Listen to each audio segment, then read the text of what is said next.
마지막으로 아까처럼 소득도 없고 나는 직장가입자의 피부양자에서 보험료를 안 내는 분들, 흔히 뭐 남편이 직장을 다니고 배우자가 주부여서 보험료를 안 낸다든가, 또는 두 부부가 두 분 다 소득이 없고 재산도 일정액 이하여서 자녀의 직장으로 편입돼서 건강보험을 안 내시는 분들이 있어요.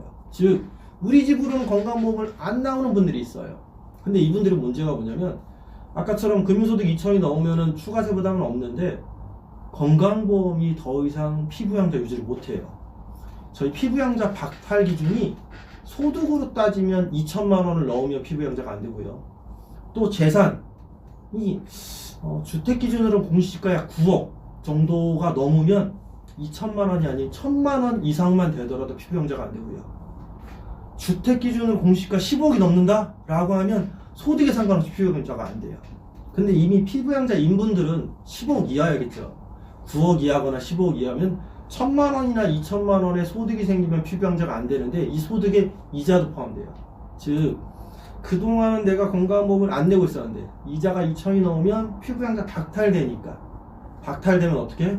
내 모든 세대주, 세대원들의 소득과 재산을 가지고 보험료를 책정하다 보니 약 이자가 2천만 원 정도면 건강보험이 한 168%니까요. 그리고 뭐 아파트 5억짜리든 10억짜리든 가지고 있기만 해도 한 달에 한 10만원, 20만원 건강보험이 훌쩍 나올 수 있거든요. 그러면 갑자기 한 달에 30만원씩 1년 동안 360만원의 보험료를 내려고 하니 2천만원을 넘기면 안 돼 라는 얘기를 하거든요. 사실 틀린 말은 아니에요.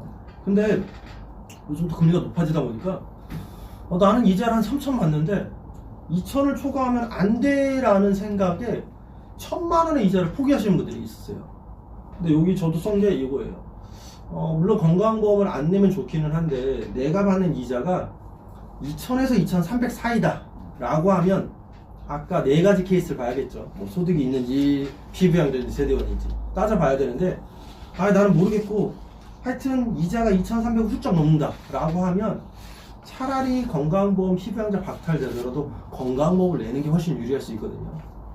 내고도 남는 게 많으니까. 네. 이자가 3천이면 좋다. 건강보험을 한 달에 30만원씩 360을 내더라도 3천만원에서 400만원의 건강보험을 내더라도 2,600만원이 남는 게 낫지 1,000만원의 이자까지 포기할 정도는 아니거든요. 그래서 복잡한 거 어려우시죠? 그냥 2,300 정도를 기준으로 내가 2,000에서 2,300 정도의 이자면 고려해 보시고요. 훌쩍 넘는다라고 하면 건강보험을 차라리 내더라도 이자를 훨씬 더 많이 받고 하는 게 더 나을 수 있다. 근데 이걸 또 역산해 보면 금리가 4% 기준으로 치면 원금이 한 5억 정도 될 거예요. 즉 내 원금이 5억 언저리다. 원금이 5억 정도 왔다 갔다 하면 2천만 원을 왔다 갔다 할 것 때문에 이건 좀 조절하시는 게 맞는데 원금이 나는 8억 이상이다 10억 이상이다 하신 분들은 사실 건강보험을 따지면서 뭐 이자를 포기할 필요는 없어요. 물론 비과세나 분리과세나 세테크되는 상품들을 활용할 건 활용하되 그럼에도 불구하고 이미 이자가 2,300, 2,500이 넘는다 하면 그때는 건강보험보다 차라리 이자를 더 받고 건강보험을 내시는 게 훨씬 더 유리할 수 있다. 이 정도의 말씀드리고 싶습니다. 그리고 여기 그러면 이제 그런 것도 있겠네요. 이제 퇴직해서 둘 다 직장인이 아니라면 아까 얘기하신 것처럼 한쪽으로 몰아서 이자가 1,000만 원이 넘을 것 같으면 배우자 증여해가지고 둘 다 1,000이 안 되게끔 떨어뜨리는 것도 네. 방법이 될 것 같고요. 재산도 보면서 2,000 기준인지 1,000인지 네. 따져야 되고 그 기준을 넘지 않게. 또 부부 중에 은퇴한 부부 중에 한 분만 피부양자 박탈되더라도 두 분 다 빠져나올 수밖에 없거든요. 그렇죠. 그런 것들도 좀 조절을 좀 필요합니다.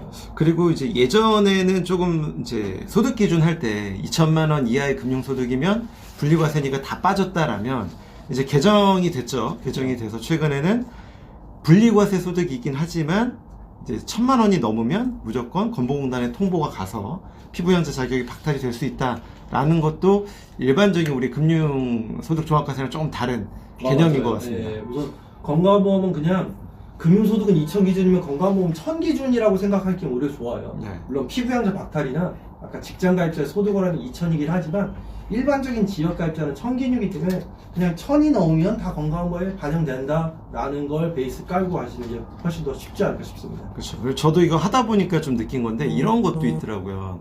우리가 이제 금융소득만 있으면 8,100만 원 정도 넘지 않으면 뭐 추가적으로 납부할 세금이 없다라고 이야기를 하는데, 이제 그때 항상 신경 써야 되는 게 받는 공적연금이 있냐.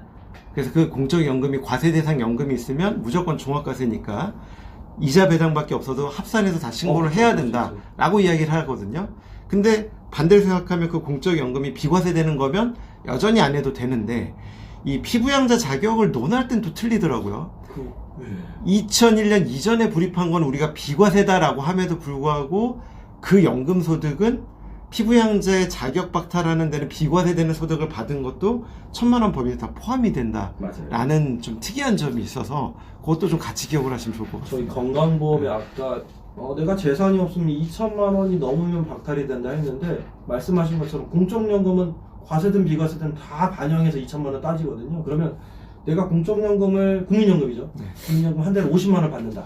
1년에 600이다 하면 이자가 1,400만만 넘어도 둘이 합쳐서 2천이 넘을 수 있거든요. 그렇죠. 그래서 이자를 너무 2천만 따지지 마시고 아까처럼 국민연금 이런 것도 뭐 공무원연금 네. 같이 감안하셔야 됩니다. 네. 하여튼 이게 항상 세금만큼 많이 여쭤보시는 금융기관에서 여쭤보시는 건강보험료 관련된 이야기를 두 분이 좀 잘 설명을 해주셨습니다. 도움이 많이 되셨기를 바라고 우리 다음 주제로 또 다음에 찾아뵙도록 하겠습니다. 감사합니다. 네, 감사합니다.